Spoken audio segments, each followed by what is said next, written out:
আজকের এই ব্যস্ত পৃথিবীতে আমাদের প্রায় সবারই একটা কমন রোগ আছে। রোগটার নাম কি জানেন? অতিরিক্ত দুশ্চিন্তা আর মানসিক অশান্তি। রাত গভীর হলেই কি আপনার বুকের ভেতরটা এক অজানা আশঙ্কায় ভারী হয়ে ওঠে? অতীত নিয়ে আফসোস আর ভবিষ্যৎ নিয়ে এক চরম ভয় কি আপনার ভেতর থেকে প্রতিনিয়ত কুড়ে কুড়ে খাচ্ছে? আপনার মনে হয় এত মানুষের ভিড়েও আপনি বড্ড একা এবং আপনার চারপাশের পরিস্থিতি আপনাকে চারদিক থেকে চেপে ধরছে। আপনি একা নন। আজ কোটি কোটি মানুষ এই মানসিক যন্ত্রণায় ছটফট করছেন এবং ঘুমের ঔষধ খেয়েও মনের শান্তি খুঁজে পাচ্ছেন না। কিন্তু আজ আমি আপনাকে একটি মহাসত্য বলতে চাই। আপনার এই অশান্ত মনের আসল চাবিকাঠি কিন্তু কোনো চিকিৎসকের প্রেসক্রিপশনে বা কোনো ঔষধের দোকানে নেই। আপনার স্রষ্টা, যিনি আপনাকে সৃষ্টি করেছেন, তিনি পবিত্র কোরআনে এই মানসিক অশান্তি দূর করার এমন কিছু জাদুকরী সমাধান দিয়েছেন যা জানলে আপনার বুকের ভেতরের সমস্ত পাথর এক নিমেষেই গলে যাবে। আজ আমরা সেই অসাধারণ সমাধানগুলো নিয়ে আলোচনা করব। আপনি যদি সত্যিই আপনার মনকে শান্ত করতে চান এবং দুনিয়ার সব চিন্তা থেকে মুক্ত হতে চান, তবে আজকের এই ভিডিওটির প্রতিটি কথা আপনার মারাত্মক খোরাক যোগাবে। মানসিক অশান্তি কেন হয়? আমাদের প্রথমে বুঝতে হবে মানুষের মন কেন অশান্ত হয়। ইসলাম আমাদের শেখায়, যখন কোনো মানুষ তার জীবনের পুরোপুরি এই নশ্বর দুনিয়ার সাথে বেঁধে ফেলে এবং স্রষ্টার উপরে ভরসা ছেড়ে দেয়, তখনই তার মনে অশান্তি দানা বাঁধে। আমরা যখন ভাবি আমার জীবনটা শুধু আমার যোগ্যতায় চলছে বা অমুক মানুষটার জন্য আমি ধ্বংস হয়ে গেলাম, তখনই আমাদের মনের উপর এক বিশাল বোঝা চেপে বসে। অথচ পবিত্র কুরআনে সূরা আল হাদিদের 22 নম্বর আয়াতে মহান আল্লাহ তাআলা এক পরম সান্ত্বনা দিয়েছেন। আল্লাহ বলেন, পৃথিবীতে বা ব্যক্তিগতভাবে তোমাদের উপর যে বিপর্যয় আসুক না কেন, তা সৃষ্টি করার পূর্বেই আমি তা একটি কিতাবে লিখে রেখেছি। নিশ্চয়ই এটি আল্লাহর জন্য অত্যন্ত সহজ।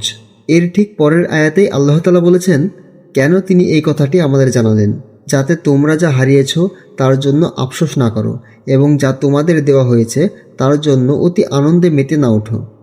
সুবহানাল্লাহ। একটু ভেবে দেখুন, আপনার জীবনে আজ যা ঘটছে তা তো বহু আগেই আপনার দয়াময় আল্লাহ লিখে রেখেছেন। তাহলে যে জিনিসটি আপনার ভাগ্যে ছিল না তা নিয়ে আফসোস করে কোনো লাভ নেই, আর যা আপনার ভাগ্যে আছে তা তো আপনার কাছেই আসবেই। আর এই বিশ্বাসটি যখনই আপনার অন্তরে জায়গা করে নেবে, তখনই আপনার অর্ধেক দুশ্চিন্তা নিমেষেই হাওয়া হয়ে যাবে। অশান্তি মুক্তির প্রথম উপায়। এবার আসুন প্রথম ও প্রধান জাদুকরী উপায়ে। আমরা যখনই মানসিকভাবে ভেঙে পড়ি, আমরা গান শুনি, সিনেমা দেখি বা সোশ্যাল মিডিয়ায় স্ক্রল করি মন ভালো রাখার জন্য। কিন্তু দিন শেষে মনটা আরও বেশি শূন্য হয়ে যায়। কেন এমন হয়? কারণ আত্মার তৈরি মাটি দিয়ে নয়। আত্মার প্রশান্তি লুকিয়ে আছে আত্মার স্রষ্টার সাথে যুক্ত হওয়ার মাঝে। পবিত্র কুরআনে সূরা আর রাদের 28 নম্বর আয়াতে আল্লাহ তাআলা সরাসরি এর ঘোষণা দিয়েছেন। জেনে রেখো, একমাত্র আল্লাহর জিকির বা স্মরণের মাধ্যমেই মানুষের অন্তরসমূহ প্রশান্তি লাভ করে। জিকির মানে শুধু তাসবিহ টেপা নয়। জিকির মানে হলো মনে মনে আল্লাহকে স্মরণ করা। যখনই দুশ্চিন্তা আপনার মনে গ্রাস করবে, আপনি একান্তে বসে পড়ুন। চোখ দুটো বন্ধ করে গভীরভাবে বলুন, লা ইলাহা ইল্লাল্লাহ, সুবহানাল্লাহ, আলহামদুলিল্লাহ। যখন আপনি মুখে বলবেন আলহামদুলিল্লাহ এবং অন্তর দিয়ে অনুভব করবেন যে আল্লাহ আপনাকে কত নিয়ামতের মাঝে ডুবিয়ে রেখেছেন, তখন আপনার মন থেকে সব অপূর্ণতার কষ্ট মুছে যাবে। আল্লাহর স্মরণ আপনার অস্থির আত্মাকে এক কোমল চাদরে জড়িয়ে দেবে। অশান্তি মুক্তির দ্বিতীয় উপায়। আমাদের প্রিয় নবী হজরত মুহাম্মদ সাল্লাল্লাহু আলাইহি ওয়াসাল্লাম যখনই কোনো কঠিন পরিস্থিতির মুখোমুখি হতেন বা মানসিকভাবে চিন্তিত হতেন, তিনি সাথে সাথে কী করতেন জানেন?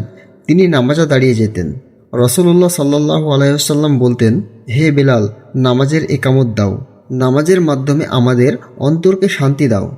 আমরা যখনই সিজদায় যাই, তখন আমরা জমিনে আমাদের মাথাটা নত করি। কিন্তু আপনি কি জানেন, মুমিনের সিজদা সরাসরি আরশের মালিকের কাছে গিয়ে পৌঁছায়। রাসূলুল্লাহ সাল্লাল্লাহু আলাইহি ওয়াসাল্লাম বলেছেন, বান্দা যখন সিজদারত থাকে তখন সে তার প্রতিপালকের সবচেয়ে কাছাকাছি থাকে। সুতরাং তোমরা সিজদায় বেশি বেশি দোয়া করো। আপনার যখন খুব কষ্ট হবে, কেউ যখন আপনার কথা শুনবে না, আপনি জায়নামাজটা বিছিয়ে নিন, ঘরের লাইটটা বন্ধ করে সিজদায় চলে যান। সিজদায় গিয়ে আপনার ভাঙা মনটার সব কষ্ট, সব কান্না আপনার রবের সামনে ঢেলে দিন। চোখের পানি ফেলে বলুন, হে আমার রব, আমি বড্ড দুর্বল, আপনি আমাকে সাহায্য করুন। বিশ্বাস করুন, সিজদা থেকে যখনই মাথা তুলবেন, তখন আপনার বুকটা হালকা হয়ে যাবে এবং আপনি এই স্বর্গীয় শান্তি অনুভব করবেন। অশান্তি মুক্তির তৃতীয় উপায়। মানসিক চাপের অন্যতম বড় কারণ হলো, কাল কি হবে, আমার ভবিষ্যৎ কি, এই অনিশ্চয়তার ভয় আমাদের প্রতিনিয়ত তাড়া করে বেড়ায়, কিন্তু একজন প্রকৃত মুমিনের মনে এই ভয় থাকতে পারে না, কারণ সে জানে তার ভবিষ্যৎ নিয়ন্ত্রণ করছেন এমন এক সত্তা যিনি তাকে তার মায়ের চেয়েও 70 গুণ বেশি ভালোবাসেন। সহিহ মুসলিমের একটি বিখ্যাত হাদিসে রাসূলুল্লাহ সাল্লাল্লাহু আলাইহি ওয়াসাল্লাম বলেছেন, মুমিনের প্রতিটি বিষয় আশ্চর্যজনক, তার সব কাজেই কল্যাণ রয়েছে। সে যখন কোনো আনন্দের খবর পায় তখন সে আল্লাহর শুকরিয়া আদায় করে, ফলে এটি তার জন্য কল্যাণকর হয়। আর সে যখন কোনো বিপদের সম্মুখীন হয় তখন সে সবর বা ধৈর্য ধারণ করে, ফলে এটিও তার জন্য কল্যাণকর হয়। আপনি আজ যে চাকরিটি পেলেন না, যে সম্পর্কটা টিকলো না, কিংবা যে ব্যবসায় ক্ষতি হলো, আপনি কি নিশ্চিত যে ওটা আপনার জন্য ভালো ছিল? হতে পারে ওটার পেছনে বড় কোনো ক্ষতি লুকিয়েছিল যা আল্লাহ আপনাকে না দিয়ে রক্ষা করেছেন। আল্লাহ তাআলা সূরা বাকারার 216 নম্বর আয়াতে বলেন, হতে পারে তোমরা এমন একটি বিষয়কে অপছন্দ করছো যা আসলে তোমাদের জন্য কল্যাণকর, আবার হতে পারে তোমরা এমন একটি বিষয় পছন্দ করছো যা আসলে তোমাদের জন্য অকল্যাণকর। আল্লাহ যা জানেন, কিন্তু তোমরা তা জানো না। তাই আপনার জীবনের সমস্ত ভার আল্লাহর উপর ছেড়ে দিন। বলুন, হে আল্লাহ, আমি আমার জীবনের সব সিদ্ধান্ত আপনার উপর সেঁপে দিলাম। একেই বলে তাওয়াক্কুল বা আল্লাহর উপর ভরসা। আর যে আল্লাহর উপর ভরসা করে, আল্লাহ তার একার জন্যই যথেষ্ট হয়ে যান। যে ভুলগুলো আমাদের মানসিক অশান্তি বাড়িয়ে দেয়, আমরা যেমন আমল করব তেমন কিছু অভ্যাস আমাদের পরিহার করতে হবে যা আমাদের মনকে বিষিয়ে তোলে। 1. সোশ্যাল মিডিয়ার অতিরিক্ত ব্যবহার ও তুলনা। আমরা যখন ফেসবুকে অন্যের সাজানো সুখী জীবন দেখি তখন নিজের জীবনের সাথে তুলনা করে বিষণ্ণতায় ভুগি। মনে রাখবেন, মানুষ সোশ্যাল মিডিয়ায় শুধু তার হাসি মুখটাই দেখায়, তার ভেতরের কান্না কেউ দেখায় না। 2. গীবত বা পরনিন্দা করা। অন্যের দোষ খোঁজা এবং অন্যের ভালো দেখে হিংসা করা মনের শান্তিকে এক নিমেষেই পুড়িয়ে ছাই করে দেয়। অতীতের ভুল নিয়ে অতিরিক্ত জল্পনা ও কল্পনা। অতীত চলে গেছে, তা আর ফিরে আসবে না। যা চলে গেছে তা নিয়ে অতিরিক্ত আফসোস করা শয়তানের কাজ, যা মানুষকে হতাশ করে তোলে। সমাপনী ও মায়াবী মোনাজাত। ভিডিওর এই শেষ প্রান্তে এসে আমি আপনাকে একটি ছোট্ট হাদিস মনে করিয়ে দিতে চাই। রাসূলুল্লাহ সাল্লাল্লাহু আলাইহি ওয়াসাল্লাম দুশ্চিন্তা থেকে মুক্তির জন্য একটি বিশেষ দোয়া আমাদেরকে শিখিয়েছেন। আসুন আমরা সবাই মিলে এই দোয়াটি মুখস্থ করি এবং যখনই মন খারাপ হবে এটি বারবার পাঠ করি। আল্লাহুম্মা ইন্নি আউযু বিকা মিনাল হাম্মি ওয়াল হাজান ওয়া আউযু বিকা মিনাল আজই ওয়াল কাসাল।